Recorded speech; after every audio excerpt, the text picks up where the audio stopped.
Joshua writes, unless we discuss or unless we resolve the disparities in our culture, then it continues to remain our fault. And he quotes Voltaire as saying that man is guilty of not resolving the faults that exist, or for not doing the good that we should be doing. So I guess what the Catholics would call sins of omission. So here's the deal. I would say, yeah, you want, first of all, I appreciate your heart for service, Joshua, and doing the right thing. It's a good quality. You want to be careful, though, to let your good intentions not be misguided and mischanneled. Right now, it's the fake news media's job to scare. They see their job is to scare you. Why? Because they're scared.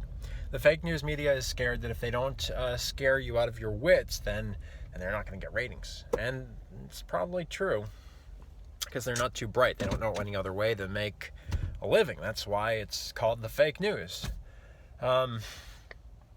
Oftentimes, they'll pick whatever story is convenient, and they will dump every single world tragedy in our mind's eye, because that's all they know how to do.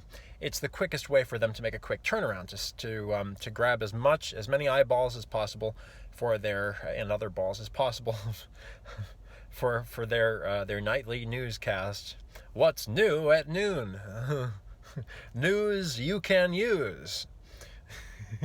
Action news. On your side 5. Get the idea? So, anyway, they're going to dump as many of these tragedies in our mind's eye as possible. And we, as caring human beings, like, oh, we're going to see those images, like, oh, I see that child suffering. And actually, the plight of the American Negro, I don't think they don't like being called that anymore, or black or African American, whatever the term of the day is, has been especially, it's been a big fake news story, because it appeals to a big chunk of their audience, for whatever reason, but you have to keep in mind that these things are really rare, and most people are good, and most people don't have the kind of savagery to affect some of the really, really awful things that we've seen in recent days propagated. But you have to keep in mind, for most of us, for like 99% of us, those awful things that happened, like there was a white gentleman whom the police also killed in Texas, an innocent white man. You'll never hear about it because it doesn't play well on TV. TV as a medium, it goes back to the Russians, putting the woman on the railroad tracks. TV likes to make for quick and dirty knee-jerk stories, and right now America is so addicted to devices just like the one you're watching this on, that we don't slow down, we don't stop and think, and so our very good intentions are often, well, gee, I got to do something. We don't really think about what we're doing, so we just automatically default to the whatever the fake news happens to be throwing in our faces every given day. Now, if you happen to have a heart for this particular issue, I'm not saying don't care for people in your neighborhood who might be struggling from similar things, but what I am saying is, be intentional about it. Like, think about your community.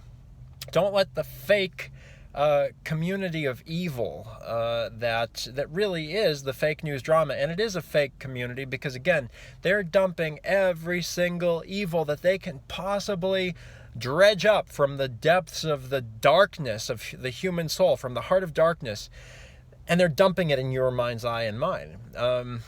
And it's naturally going to provoke a knee-jerk reaction. It'd be like if you always watched horror movies. You'd be at the edge of your seat. You'd be crying out, oh, I gotta do something. Don't do it. Don't do it. You're screaming at the TV. Tom Brady, please don't leave the Patriots. It's the same visceral gut reaction driving all of it, okay? So I'm just saying, let's think a little bit. Let's remember that, I don't know about you guys, but I never killed no man of any color. So We all struggle from various forms of evil of all kinds, but that's a discussion that you probably want to have with the pastor and not with the TV. The main idea here, Joshua, is to remember at the end of the day, take a deep breath and say, it's not my fault, because it isn't. This is America's Man's Man.